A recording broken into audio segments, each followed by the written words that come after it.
What did I do to deserve such agony? For the pain never subsides. My life depicts a hellish nightmare. When will the time come for when it's all over?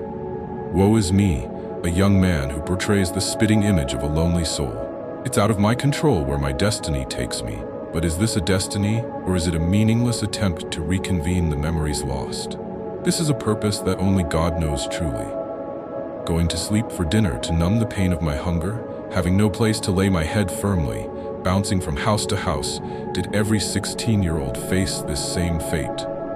Or was it written in my testimony that I would face obstacles so great? A box of cookies, a candle, and his thoughts were all that this boy had on his special day. Could he have asked for more on his birthday? The love of his family was absent like snow in the early days of May. All this boy could do was be strong and not afraid. Near-death experiences, pain, suffering, tragedy, and trauma. Is this enough of a resume to lead the way? I've achieved everything I ever set my eyes upon. What more is there to say? His gratitude and humbleness granted him more days to prosper. But this poor boy had no guidance and no desire. Going to school, he put on a face he felt like an imposter. Yet this boy was a shining beacon of light with dreams his parents couldn't foster. It felt as though God didn't care about people like me. Little did I know that all the ghetto boys in the neighborhood felt the same. The sun didn't shine on us, and we felt disdain, for the experiences we shared were police brutality and witnessing violence at a young age.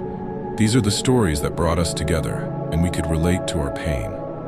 Stuck in my thoughts, could a boy like me choose a different path? Stealing, hurting, lying, cheating, this is all we knew and saw.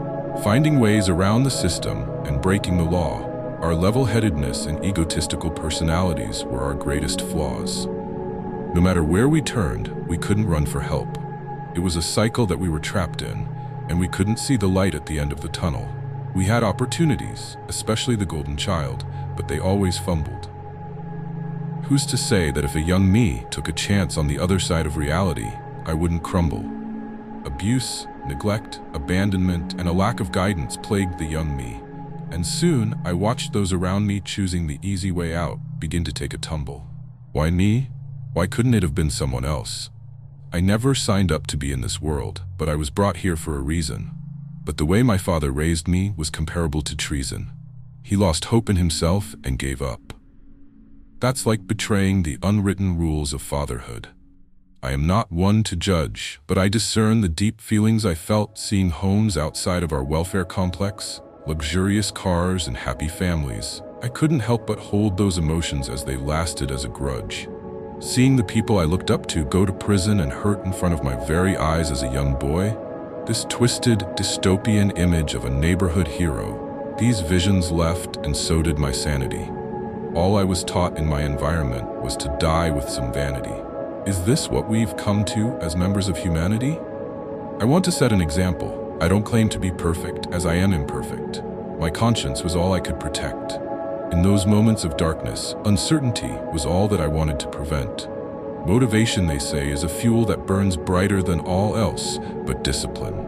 There is no greater satisfaction than seeing others live gracefully with a grin. But as I grew old, I looked back and realized the amount of grievance it took to achieve this. I've come a long way from being that lost boy within. This is only where it begins. My story is just one of many. Trials and tribulations are shared among all. No matter our rags to riches fables, we have choices. I want to be the one who stands out and makes noise. I want to be the boy who leads the other boys. I want to be the one who raises his head and puts his shoulders back to project his voice. I want to be the one who brings those who had their dreams crushed to rejoice.